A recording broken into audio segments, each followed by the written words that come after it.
Hey guys, how's it going? And welcome back to another one of my videos. Today we're talking about the big news surrounding Ford Motor Company. As you guys might know, or as you guys might have heard, Ford Motor Company is dropping 4 cars in its lineup that you could purchase readily today.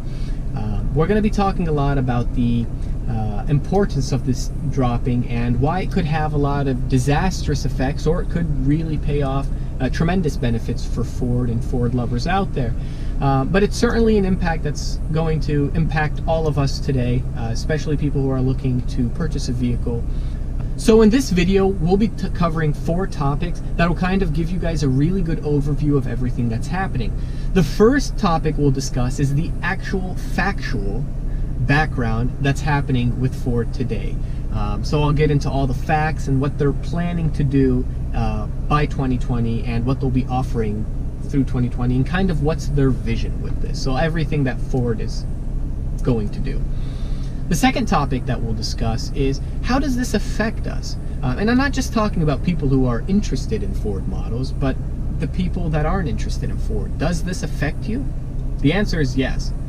The third and fourth topic that we'll discuss are a little bit more opinion-based, and those are, is this a good idea? And what are the benefits of Ford doing this? And then what are the drawbacks? And again, like I said, these are going to be a little bit more opinionated. These are what I think is going to happen. But as you guys know, I love to hear what you guys have to say. So I want you guys to comment below whether you think it's a good idea that Ford is doing this. And what do you think the downsides of this, and what are the benefits, and tell me whether or not you think Ford is going to succeed with this. And we'll have a great conversation down in that comment section below. So let's get started with number 1. So obviously this is a huge change by Ford. What Ford is basically saying is they're going to be dropping all of their sedans and compact cars from the market, from the US market at least. Now what that means is you'll no longer see the Ford Fusion, the Ford Taurus, the Focus, and the Fiesta. Those are 4 kind of iconic cars. They're well known around the US markets, and this is big news. Now why Ford is doing this is they, in my opinion, they're just done putting a lot of research and a lot of development into these cars, and it's just not paying them dividends. I mean, if you're still looking for a mid-size sedan or a bigger sedan, and you want reliability, you want practicality, you want efficiency, you want understandability, understanding the car and all its features, and you want good looks, you're really going to lean towards the Honda Accord and the Toyota Camry. Those 2 cars have been selling for such a long time, and they've developed a well-known fact within the US that they're just good cars, and you just can't go wrong with them. Now if you want a subcompact car, something smaller, you have even more options, right? You have the Toyota Corolla, you have the Honda Civic, but then you have other people like the Mazda 3 that also competes in that sector quite heavily. And so again, there's more competition there, and Ford has kind of realized that, well, we're not the best in this area, so let's focus on the things, let's focus on the things that we're good at, and well, one of those things wasn't the Focus. So what Ford has done is they're going to continue to keep the F-Series truck. That's really crucial. I think they would be really soft in the mind to think to take that out. Ford sells an F-Series truck every 49 seconds in the US and banks $13,000 on average worth of profit. You do some quick calculation, just in sales alone, Ford is making $7 billion a year just on the F-Series truck. They're also going to keep the Mustang, which I think is crucial because it's such an iconic part and it's a great marketing strategy for Ford. So again, wouldn't be a wise decision to drop that. And they'll be keeping their SUV/crossover lineups. So you'll continue to see the Escape and the Explorer and other SUVs that Ford has to offer. So what kind of is the future that Ford is wanting with this? Well, they're basically saying this. there are new laws coming in for 2019 and 2020 that are going to regulate car manufacturers a lot more rigorously, and they're going to really push car manufacturers to push fuel economy. A lot of different reports come up with different numbers, but it looks like government officials are mandating that by 2020 they want to see 50 miles a gallon average. It's not that far from reality, to be honest with you. I mean, a lot of 2018 models are getting in the 40s, highway and 30 city. And those are not hybrid or anything. They're just complete combustion engines. So it's not that far from reality, but it's certainly a push that car manufacturers are going to have to do in this next couple of years. And that's kind of what Ford is looking out for. You know, they're really looking at this 50 miles a gallon or however miles a gallon, or just, let's just use better fuel economy. They're taking that very seriously. And by 2020, they plan to introduce, this is according to various websites, from 8 to 12 different SUVs and crossovers and models of cars that will have and attain that fuel economy. And again, they're really pushing their SUV and crossovers. And they said they're all going to be hybrids or variations of hybrids. So you're going to see hybrid technology a lot more integrated in this 2020 upcoming era. But getting back to the crossover part, Ford is really pushing the crossover and SUV market. And again, they mentioned that they're going to be releasing new SUVs, and I think one of them was called the Bronco. I think they're kind of reviving that. And they're, again, hybrid models and just a lot more SUVs and crossovers.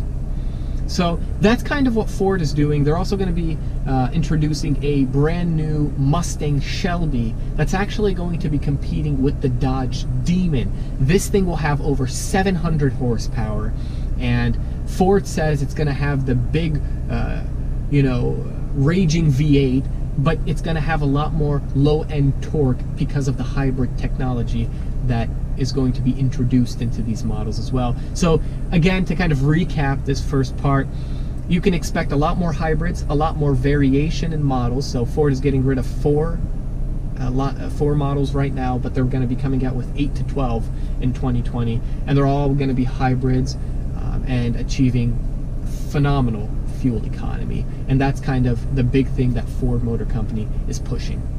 So let's now move on to the second part. You might be thinking to yourself, oh, this is just going to impact people who are in the market for a Ford Fusion or for a Ford Focus or whatever those models that are being dropped.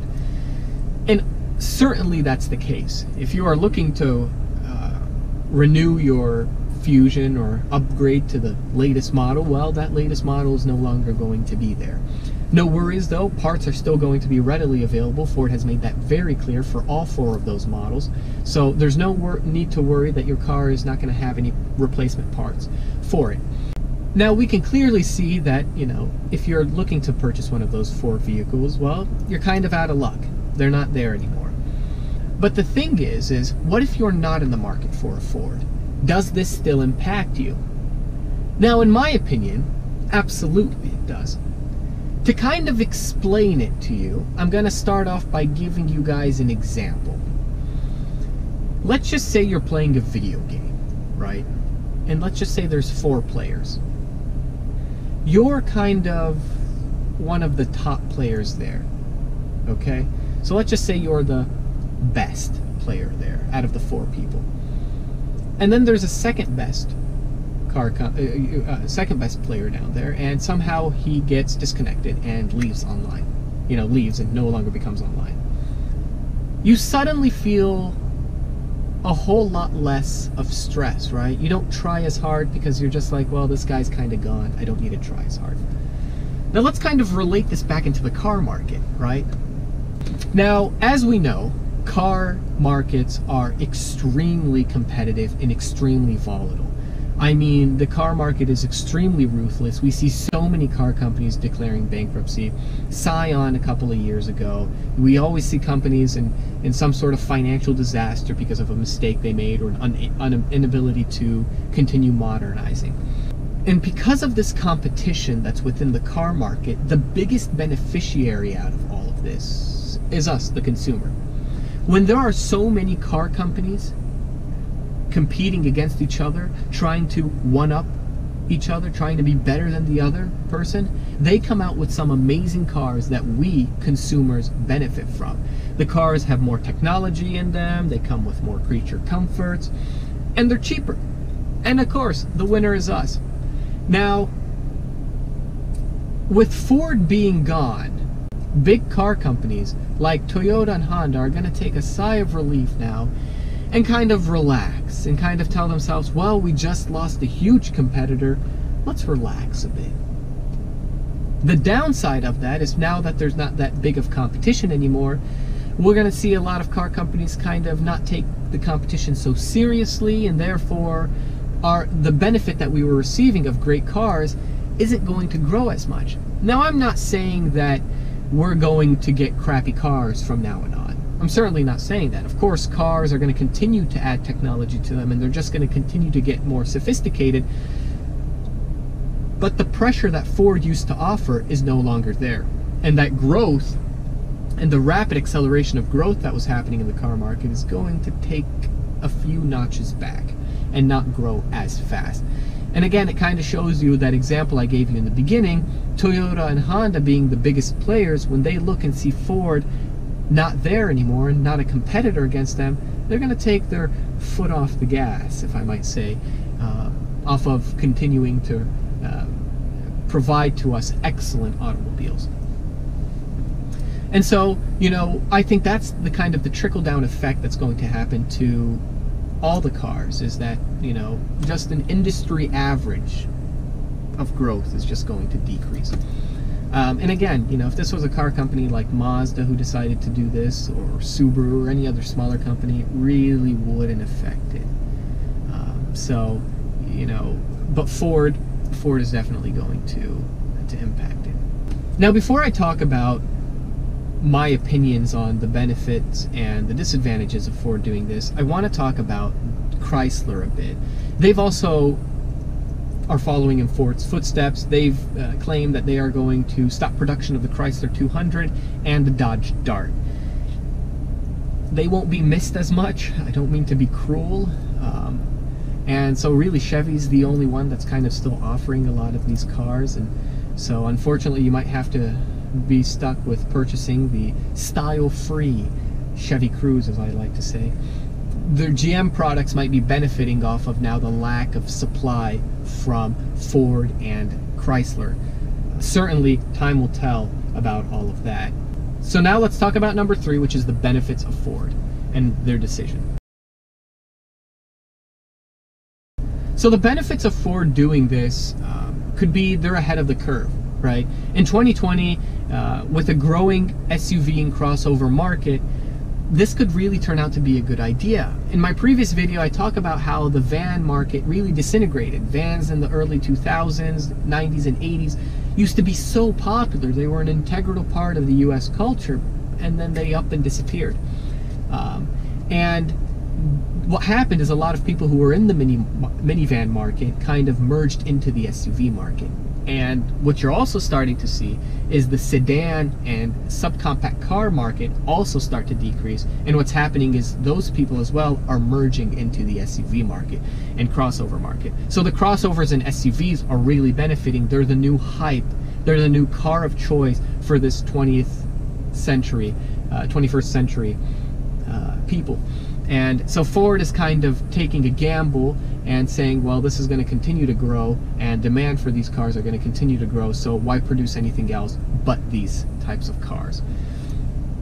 And so again, they could be ahead of the curve, and with the hybrid technology, they're kind of gearing up to be ahead of the curve so that when 2020 hits, they can pounce, and they're the only ones that'll be ready so that when 2020 comes and all the regulations start to be imposed, Ford won't have to worry about it, and they'll have their models already ready to go and ready to be sold to people. That's the advantages of it. Now the disadvantages, they're a bit more serious. Ford is taking a big gamble by putting all of their money into the SUV and crossover market. And in my opinion, at least, that's bad. the van market in the 80s and the 90s and certainly the early 2000s really didn't show any sign of slowing down. The van market always looked like it was going to continue to grow. Everyone was purchasing them. They were the thing back then. I mean, I remember just from my childhood, we had two different types of vans in our family. You know, they were a Toyota Sienna and a Dodge Grand Caravan. You know, and so many car companies offered vans. But then they died, and you started seeing a lot of car companies withdraw out of the van market. Companies like Mazda, companies like Mercedes toned them down, Chevrolet, Ford, really didn't have any interest anymore to produce vans because the demand for them weren't there. And so I asked myself this, and you can't help but ask yourself this: what if the SUV market dies by 2020? What if this new hype of SUV is short-lived, and in 2020 people tell themselves, I really want sedans? Can you really predict that this SUV/crossover market is going to continue and blossom the way it is? Now certainly the van market lasted for 30 plus years, so you know, Ford might have a case in saying, well, the SUV market might go on for another 20 years and then we'll change our philosophy when that time comes. The other disadvantage, I think, is there's just so much selection. I mean, Ford is promising tens of new models that are coming out, and the majority of them are going to be SUVs and crossovers, and they're just going to be so hard to distinguish from each other. And that could be a problem. Mazda kind of ran into this problem in 2009, 10, and 11, where they offered so many weird trims. You know, you could get a Mazda Touring with, you know, packages and tech packs, but then you didn't have to get the tech pack, but then you could substitute and get part of the tech pack, but then that made it, you know, that could potentially make it a Grand Touring. It was just so confusing. And I fear that, you know, with the new generation of buyers, they want simplicity when purchasing, and I feel like Ford offering so many variations in its models is going to make things quite difficult for the average buyer who doesn't know any better. And the last thing I want to talk about is hybrid technology. I'm not a fan of it, and I know it's been around for a long time, and they've certainly evolved and have become much more reliable.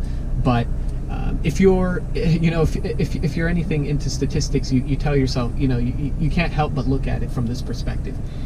In an average car like this one, a 2013 Mazda 6 SGT, the two most important components are the transmission and the engine.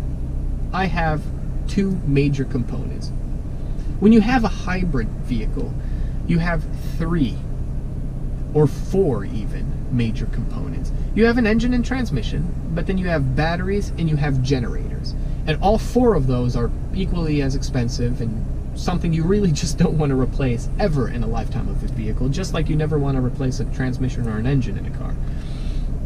And, you know, when you have more expensive components and just a more number of them, you know, chances are one of them is going to fail, or you have a better chance of one of them failing, and therefore you're going to have to fork out a small fortune to get that repaired. So, you know, in my opinion, I don't know if this is the correct decision by Ford. I think it's a bit heartless for them to drop so many models just for the fact of increasing sales numbers and being prepared. I think they really had something going on in the Fusion. Certainly the Fusion wasn't a great car pre-2013, but they really refreshed it. They came up with a good model, and I think it's a bit cowardish of them to withdraw from a market. And I hope I eat my words. You know, I want Ford to continue in existence. I hope that this works out for them, and we'll kind of see whether or not other car companies start to follow in their direction and get on board with what Ford's doing. So these are kind of my opinions. I hope you guys enjoyed them. I hope you guys thought that these were good points to kind of touch on. Of course, I wish Ford the best in their endeavors, and I really hope to see more competition. I think competition is great for everyone, and I mean, if anything, it makes for a great spectacle.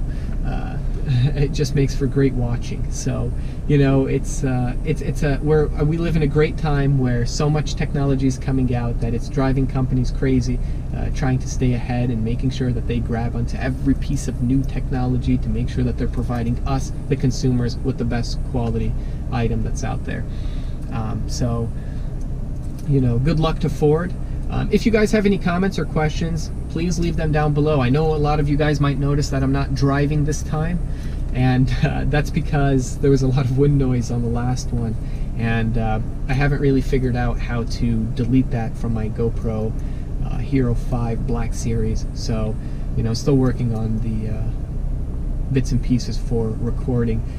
So, you know, if you guys have any new trending ideas on what's happening in the car market, make sure to leave a comment below. I'd love to start a discussion about them. So thank you guys very much for watching. I'll see you guys next time.